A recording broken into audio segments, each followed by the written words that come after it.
The return of Jonathan Livingston Seagull. Wait, to official. Okay, how about this? Let me try again. How about this? Um, what can Hans Zimmer teach us about Music. You're music? basically having a conversation. Hey, listen, I'm trying to talk about Jonathan Livingston Seagull. I don't want to talk about the instructor. Well, this is Hans Zimmer teaching film scoring. Bit of a dodgy question. What? This guy's brilliant. I am convinced that I have no idea how to do your movie. Listen, I know how to do my movie. It's called Jonathan Livingston Seagull, The Return Flight of Jonathan Livingston Seagull, dude. I can tell you everything you need to know in one word. Story. Story. Holy shit. Hans Zimmer, brilliant. Set designer, actor. Now this guy here, he is just, Sherlock, it's a score. he's one of the most successful, prolific musicians you've ever, or probably never heard of. His name is Hans Zimmer, and he has scored, or he has done the music soundtracks Sherlock, to. it's a score anybody could do. One microphone on a laptop. Ideas are not limited by budget. Guy's The brilliant. creative process takes place in your head. Story. So how do we do it? Interesting ideas come from some kid in a garage in the Or on the to PCH. break through the myth that you can't create a great Hollywood blockbuster. Okay, here we go. Hollywood If you have a blockbuster. story, you can do whatever you want to do. Wait, hang on. What was that last part? I think that's the key. What you want to do. Wait, hang on. I'm sorry. I want to one more time, Hans. That you can't create a great Hollywood blockbuster on an iPad. He's gonna say it again. He's already said it before. Story, you can do whatever you want to See it there? Fucking talking about it. Talked over it. do. Hollywood blockbuster on an iPad. Because if you have story, If you have do whatever story, you want to do. you can have anything you want to do. So let me tell you a story about Jonathan Livingston Seagull. That's a book that I was named after in the 1970s. My mom was reading that. She thought I'd be like a Jonathan Livingston Seagull. Boom, here I am, PCH, La Jolla, California. You can see the seals in the background. This Jonathan Livingston Seagull just hangs out, just kind of sits there and just sits there. He's like, all right, dude, you're going to take my picture. I'm like, all right, well, just can you go to the left? He's like, blah, blah, blah, blah. And I'm like, that would make a great, great billboard if we could just somehow figure out how to. There you go. I think that's is that Malibu? No, that's still San Diego. All right, cue the music. Let's tell the story of Return Flight of Jonathan Livingston Seagull. Got some Lauren Daigle on board. Letting go of every single dream. I lay each one down at the One thing I like about the San Diego area is it's kind of a blend between California and the ocean, or excuse me, the Colorado and the ocean. changes what you see. There you go. There's me with them. Try to win this war, I confess. It's one of my favorite pictures. Hands are weary, I need your rest. Yes, you can buy it. Just email me, goamericano417@gmail.com. Say Fibonacci. I don't care about your return flight of Jonathan Livingston Seagull. I think it's a good idea for a story, but I want to buy this picture. I would like to put it on my wall. Just send me $200 or $300. And boom, you got Parasail going to see Jesus. Wait, are you talking about Jesus so soon? I didn't know you were going to talk about Jesus. I just thought you were going to tell them about the story of PCH and how you learn to discover Jesus in Sausalito. Wait, is Jesus black? Yeah, I think he is. I'll tell you that story. That's a photographer that I wanted to, walked in there and he immediately said, this picture's not for sale.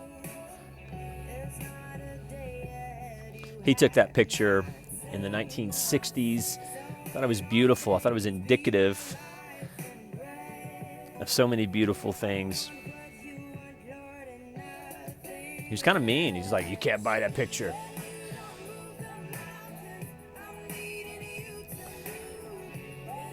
And of course,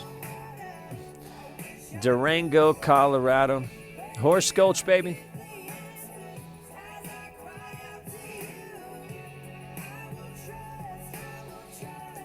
Return flight of Jonathan Livingston Seagull. What does that mean?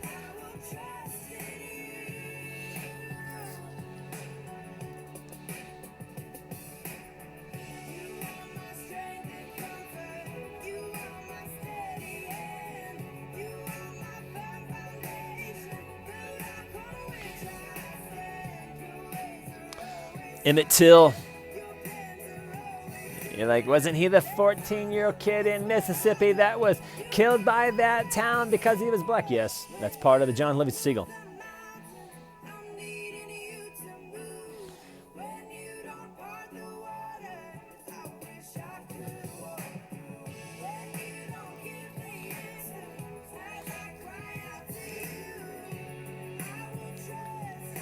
It says, be not afraid.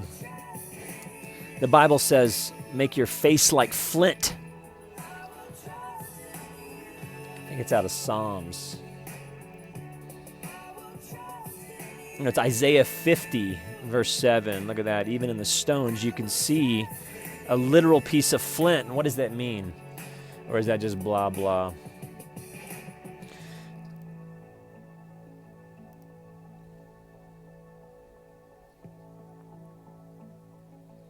And then the story gets sad.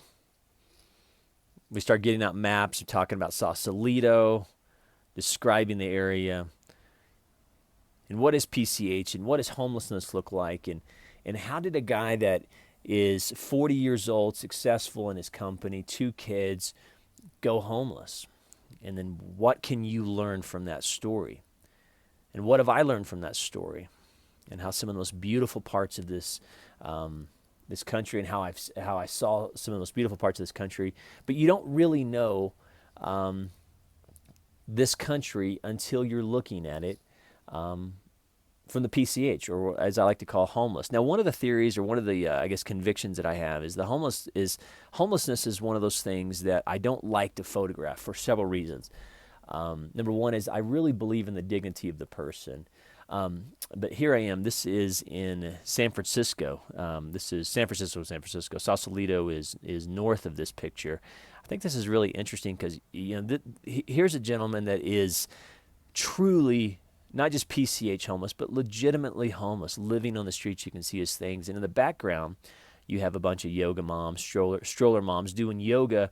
Probably 20. What's that? I mean, I don't know how far, but literally completely indifferent to this. And I don't like to take pictures of homeless people just because I believe in the dignity of the person. And I would never want someone to put a fucking camera in my face and like, all right, homeless guy, can you smile for Facebook? But I saw this picture and I thought this was just too indicative of what happens in our society and how how homelessness really affects men, and how, because it's a male thing, it doesn't have the feminist credibility. In a lot of cases, homelessness is an epidemic, and it's specific or mostly affecting men, and therefore it's really not taken seriously. And I think this picture speaks truly 1,000 words in the context that you have, 5 or 6 or 7 stroller yoga moms just doing yoga, completely indifferent to this man who may have not eaten for maybe 2 or 3 or 4 days. And if you want to see what a picture of how our society views homelessness, it looks like that. It looks like that. And that's why, one of the reasons why I like photography so much is especially street photography, because it gets you out of the studio, it gets you into the rawness of people, and you could be fortunate enough to really see a sociological phenomenon happen in front of you, and just the indifference and the apathy. So boom, black and white, PCH. So yeah, while this story has a lot of cry me about going homeless, there's also so many cool things that I've learned. Again, you just don't know yourself. You don't know the United States. You don't know joblessness. You don't know. There's so many things that going PCH really teaches you. And then slowly, if you're like me, you kind of find a faith that can endure the PCH. And Isaiah 50 verse 7 talks about making your face like flint. And again, that's one of the refuge that I found in that journey. And how did that journey happen? Well, it happened like it happens to a lot of men. In fact, let me tell you some of the cool things. I mean, just some of the cool photography that I took. I mean, there's all sorts of things that I could talk about in terms of the negative of PCH. And of course, I want to tell that story, but I also want to share some of the good things and some of the beautiful things that I found. This is Santa Monica Beach, sort of like some giant monkey bars, and then some of the people, and I think this guy, he almost hit me because I was trying to get real close, and then boom. So he's flying. He's literally flying, and that's Santa Monica Beach. And then go back to Sausalito, or excuse me, San Diego, Kellogg's Beach, the infamous Scripps Pier. It's really, really beautiful. In fact, I think once or twice a year, the sun will set at the very end, or where it's aligned at the very end of that pier. And the whole pier campus and what's happening out there, and some of the technology is amazing. Of course, I'll always be, boom, black and white shadow guy. Thought that was interesting. I woke up one morning, just the way the shadows fell. Those look like leggings, but that's actually literal sun with blinds, and I thought that was really an interesting thing. It's one reason why I like black and white photography. All right, you guys have a good day.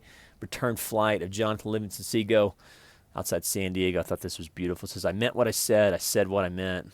I speak for the trees. Like, I don't get it. It's not even really funny. Well, the cool thing about just some of the journeys that I took is just some of the things that I noticed, whether it's artwork on a fence, whether it's a picture of literal homelessness coupled with soccer mom, stroller mom apathy, and then of course just some of the sheer beauty of this fucking country that we live in. I mean, it's second to none. And I want to share all that. I want to share the story of the beauty, the bane. I also want to share the God story. I want to share the story of faith, where your face becomes like flint, where you read 2 Corinthians, the journey of Paul, and you're like, holy shit! It doesn't all start with Ferrari 488s. Sometimes, if you really read the story of the journey of Israel, or even Paul, it doesn't start with Ferraris and suburbia. It doesn't start often with good news.